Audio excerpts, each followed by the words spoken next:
पत्नी मायके भाग जाए तो क्या करे, यही टॉपिक है। क्या आपकी पत्नी, आपके दोस्त की पत्नी या तो आस पड़ोस रिश्तेदार की किसी की शादी हुई और उनकी पत्नी भी बिना किसी ठोस वजह के, बिना झगड़ा के वो मायके भाग गई। या हो सकता है कि पत्नी नहीं बल्कि किसी के घर की बहू जो इज्जत होती है वह चली गई और अब वो आपस वापस आने से मना कर रही है। अगर हाँ तो सावधान हो जाइए, क्योंकि ऐसी स्थिति में की गई एक छोटी सी गलती आपको भविष्य में भारी कानूनी मुसीबत में डाल सकती है। आज के वीडियो में मैं आपको कानून के दायरे में रहकर 4 ऐसे कदम बताऊंगा जो न सिर्फ आपकी पत्नी को वापस ला सकती है बल्कि आपको झूठे केसों से भी बचाएंगे। वीडियो को आखिर तक जरूर देखेगा, क्योंकि बहुत ऐसे कॉल आता है, मैसेज आता है कि दोस्तों के घर में शादी हुई, दोस्त की शादी हुई या किसी घर की बहू जो है वो घर में शादी हुई और बिना कारण बताए वो बहू जो है अपने मायके चली गई। तो क्या करूं? तो कभी कभी उन्हें बहुत ज़्यादा हर्जाना भुगतना पड़ता है। तो वीडियो को पूरा देखिए, यह कानूनी शिक्षाप्रद वीडियो होगा और आपके समाज में भी यदि आप हैं, एक आम नागरिक हैं, तो जागरूक बन करके आप उनको समस्या का हल करा सकते हैं। और सलाह के लिए बिल्कुल नज़दीकी किसी एडवोकेट से जाके मिले। नमस्कार दोस्तों, मैं हमेशा कहता हूं कि मैं स्क्रीन पर टेक्स्ट इसीलिए देता हूं ताकि आप यदि एलएलबी के स्टूडेंट हैं या आप आम नागरिक हैं तो जब कभी भी कोई ऐसा स्टेप्स बताऊं आपके ज़रूरी क्या हो तो आप स्क्रीनशॉट ले लें या तो नोट डाउन कर ले, कहीं पर लिख लें। नमस्कार दोस्तों, स्वागत है आपका हमारे चैनल पर। अगर आप इस चैनल पर नए हैं तो और कानून से जुड़ी हर छोटी बड़ी जानकारी आसान भाषा में चाहते हैं तो चैनल को अभी सब्सक्राइब कर लीजिए। चलिए बिना किसी देरी के शुरुआत करते हैं। जैसे मैंने आपको बताया कि आप करेंगे क्या यदि किसी घर की बहू यानी शादी होने के बाद किसी की पत्नी आई और वह चली गई, मायके चली गई, या तो भाग कर गई या तो प्रेम से चली गई, लेकिन वह आना नहीं चाहती है आपके घर में, पत्नी बन के या बहू बन के नहीं रहना चाहती है, तो आप क्या करेंगे? तो जो मैंने बताया कि 4 स्टेप्स बताऊंगा, वो पहला क्या है? सबसे पहले आप क्या करें, जैसे वो समझ गए कि वो चली गई और वो यहाँ रहना नहीं चाहती है और आपके कॉल का या तो कोई भी संवाद भेजते हैं तो रिस्पॉन्स नहीं दे रही है, तो आप तुरंत पुलिस को सूचना दें। सबसे पहले सनहा दर्ज करें, यानी आप एक इन्फॉर्मेटरी पिटीशन अपने थाना में दें। अपने थाना में देना है जहाँ आपका निवास है, वहाँ पर उसके अंतर्गत जो थाना आता है। जैसे ही आपकी पत्नी घर छोड़कर चली जाती है, सबसे पहला काम आपको यह करना है कि अपने नज़दीकी पुलिस स्टेशन में जाकर एक लिखित सूचना या सनहा दर्ज करवाए। इसमें साफ साफ लिखे कि आपकी पत्नी अपनी मर्जी से बिना किसी प्रताड़ना के मायके गई है। ऐसा करना क्यों जरूरी है?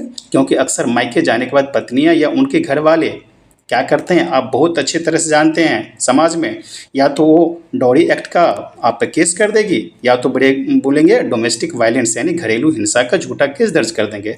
बोलेंगे उनके पिता बोलते हैं कि मेरी बेटी के साथ क्या किया जाता है, तो मारपीट किया जाता है, गाली गलौज किया जाता है, या तो बोलता है अपने घर से कुछ लाख रुपये गहना का या तो गाड़ी कर लेती हो। आप ये जनरली बात साफ समझते हैं। अगर आपके पास पहले से पुलिस सूचना की कॉपी होगी तो कोर्ट में यह साबित करना आसान होगा कि केस झूठा है, यानी गई अपने मर्जी से, और जब मैं बोलता हूँ आने के लिए तो उनके घर वाले इस तरह का आरोप लगा रहे हैं। तो सबसे पहला कदम क्या है कि आप नज़दीकी पुलिस स्टेशन में जाके सनहा दर्ज करें। अब दूसरा जो है वो है कि जब देखते हैं कि बहुत समय के अंदर नहीं आता है, 15 दिन, 20 दिन, 1 महीना तक नहीं आता है और आप वेट कर रहे हैं कि आजकल कर रहा है लेकिन कोई खुला जवाब नहीं दे रहे हैं और आपको अब मालूम हो गया कि वह किसी कारणवश आना नहीं चाहती, यानी कारण ये है कि वह आना ही नहीं चाहती है, तो दूसरा क्या है कि आप एडवोकेट के द्वारा, कोई भी लोकल एडवोकेट के द्वारा कानूनी नोटिस, जिसको एडवोकेट नोटिस ही बोलते हैं या तो प्लीडर नोटिस बोलते हैं, तो वह जो है कानूनी नोटिस आप अपने वकील के माध्यम से पत्नी को एक लीगल नोटिस भेजें। इसमें बहुत ही सम्मानजनक भाषा में लिखे, जी हाँ, सम्मानजनक भाषा में लिखे, मैंने आपको अपने साथ रखना चाहता हूँ, आप बिना किसी वैध कारण के मायके चली गई, कृपया 15 दिनों के भीतर वापस आ जाए। यह नोटिस भविष्य में कोर्ट के सामने एक सबूत, बहुत बड़ा सबूत बनता है और आप अपना घर बसाना चाहते थे, राइट। यानी आप साफ साफ बता रहे हैं कि आप उससे रिक्वेस्ट करें कि भाई आ जाओ, घर आ जाओ, यानी आप नहीं चाहते कि आप उनको छोड़ें, राइट। तो दूसरा भी।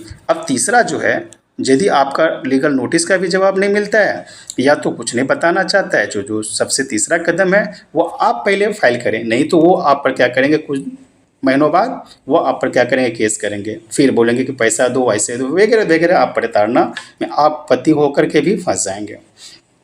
तो यदि कानूनन जाए तो किसी आप अपने जो कोर्ट है, जो फैमिली कोर्ट है, वहाँ जाइए और वहाँ जा कर के आप सेक्शन 9 का इस्तेमाल कीजिए, जिसे बोलते हैं विदाई का मुकदमा।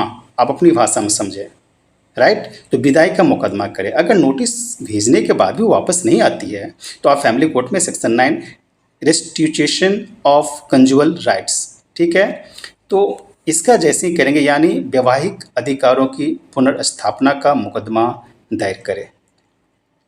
अदालत दोनों पक्षों को बुलाएगी। जैसे ही आप फाइल करेंगे तो उनके पास जो है पत्नी का पूरा एड्रेस दीजिए, यानी उसके बाद वो जहाँ रह रही है वर्तमान पता क्या है वो भी उसमें शामिल कर दीजिए। यदि दूसरा जगह से रह रही है, उन लोग का रहना हो रहा है, जहाँ से शादी हो रहा है वहाँ से नहीं रह रही है, तो साफ साफ उसमें लिखे, और लिखने के बाद उनको जब आप एड्रेस देंगे तो उनके पास नोटिस जाएगी और फिर दोनों पक्ष को बुलाया जाएगा, यानी आप यानी पति को और पत्नी को दोनों को बुलाया जाएगा। फिर काउंसलिंग करेगी। काउंसलिंग में जैसे ही भेजा जाएगा तो वहाँ समझाने की कोशिश करेगी, क्योंकि कोई भी कोर्ट नहीं चाहता है कि किसी का वैवाहिक जीवन जो है वो अस्त व्यस्त हो जाए, अलग हो जाए। कोर्ट हमेशा चाहती है कि दोनों पति पत्नी के रूप में शादी किए हैं, रहे हैं, तो आगे भी रहे। अगर पत्नी के पास अलग रहने की कोई ठोस वजह नहीं है तो कोर्ट उसे पति के घर वापस लौटने का आदेश देगा, यानी एक ऑर्डर निकाला जाएगा और उसे पूछा भी जाएगा तो खुद बोलेगी, या तो बोलेगी 2-4 दिन में चले जाऊंगी, या तो खुद चली जाऊंगी, या तो बोलेंगे कि मुझे बोलिए, या तो कभी कभी ऐसा होता है कि कोर्ट से ही विदाई कर दिया जाता है कि ठीक है आप अभी उनके साथ चले जाइए। तो काउंसलिंग होगी, फिर आपका ऑर्डर होगा। अब यदि वो ऑर्डर को भी ना माने, न रहना चाहे, कुछ हो, तो आप क्या करेंगे, तो चौथा कदम भी मैं आपको बता देता हूँ। लेकिन यदि मान जाए तो बहुत अच्छी बात है, क्योंकि वो लड़की आपके घर आ गई। अब तलाक का अधिकार, जिससे बोलते हैं डिजर्शन, यानी परित्याग। चौथा और आखिरी कानूनी विकल्प है वह है तलाक। अगर आपकी पत्नी बिना किसी वैध कारण के लगातार 2 साल या उससे ज़्यादा, जी हाँ, लगातार 2 साल या उससे ज़्यादा समय से अपने मायके में रह रही है और आपके साथ सारे रिश्ते तोड़ चुके हैं और कानूनन इसे डिजर्शन यानी परित्याग माना जाता है। इस आधार पर पति कोर्ट में क्रूरता और परित्याग के कारण जो है वो उसके तहत तलाक यानी डिवोर्स की अर्जी दे सकता है। लेकिन आप डायरेक्ट यदि डिवोर्स करेंगे तो नहीं होगा, राइट, दिक्कत होगी, लेट से होगी। तो आप पहले क्या करें, तो सबसे पहले सेक्शन 9 का यानी विदाई चाहते हैं, उनको आप बसाना चाहते हैं, रखना चाहते हैं, और यदि कोई दूसरा कारण है और तब तो आपको दूसरा फाइलिंग करना पड़ेगा। लेकिन यदि वो घर से, मेरा टॉपिक है, यदि वो घर से चली गई, यानी बोला कि मैं बोली क्या कि मैं जा रही हूँ 2 दिन में आ जाऊँगी, लेकिन उसके मन में कुछ और था, या तो कभी बताई नहीं, वैसे ही किसी के साथ चली गई, या तो कभी वो अपने भाई बाप के साथ चली गई, तो आप इस तरह का स्टेप्स को फॉलो कर सकते हैं। तो लास्ट कदम भी मैंने बताया। तो दोस्तों, अगर पत्नी मायके चली जाए तो डरने या घबराने के बजाय इस कानूनी उपाय का इस्तेमाल करें।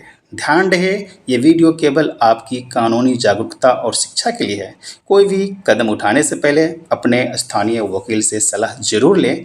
अगर जानकारी अच्छी लगी हो तो वीडियो को लाइक करें, शेयर करें और चैनल को सब्सक्राइब कीजिए। आप भी अपने दोस्तों के साथ शेयर कीजिए। इसीलिए कि उससे घर में कोई घटना घटी है, यही इसीलिए नहीं, इसलिए कि यह कानूनी जानकारी हर किसी के लिए अच्छा होगा। हो सकता है कि आपका दोस्त का जो रिश्तेदार है उसे आप नहीं जानते हैं, यदि आप अपने दोस्त के साथ शेयर करते हैं तो वह जानकारी उनके रिश्तेदार के लिए बहुत ही बेहतर होगा। Thank you so much.